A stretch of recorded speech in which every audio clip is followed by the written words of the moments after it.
സർക്കാരിനോടും കേരള ബാങ്കിനോടും നമ്മുടെ സംഘങ്ങളുടെ ആവശ്യങ്ങൾ ഉന്നയിച്ചുകൊണ്ടുള്ള ഒരു ചാർട്ടർ ഓഫ് ഡിമാൻഡ്സ് വെച്ചുകൊണ്ടുള്ള ഒരു സമരമാണ് ഇന്നിവിടെ നടക്കുന്നത്.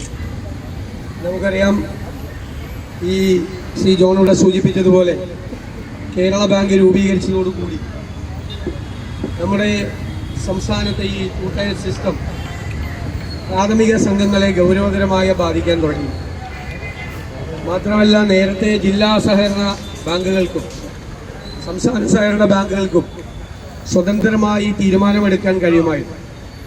നമ്മുടെ കയ്യിലുണ്ടായിരുന്ന ഒരു അധികാരത്തെ റിസർവ് ബാങ്കിൻ്റെ കക്ഷത്തിൽ കൊണ്ടുപോയി വെച്ചിട്ടാണ് ഇപ്പോൾ എല്ലാവരും സംസാരിക്കുന്നത്.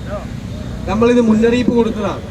ഇത് അപകടമാണ്, ഇത് ചെയ്യരുത്, ഇത് സഹകരണ മേഖലയുടെ കൺസെപ്റ്റിനെതിരാണ്. റിസർവ് ബാങ്കിൻ്റെ പൂർണ്ണമായ നിയന്ത്രണമാണ്.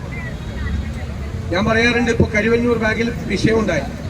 തൃശ്ശൂർ ജില്ലാ സഹകരണ ബാങ്ക് ഉണ്ടായിരുന്നെങ്കിൽ 24 മണിക്കൂറിനകം ആ പ്രശ്നം പരിഹരിക്കാമായിരുന്നു.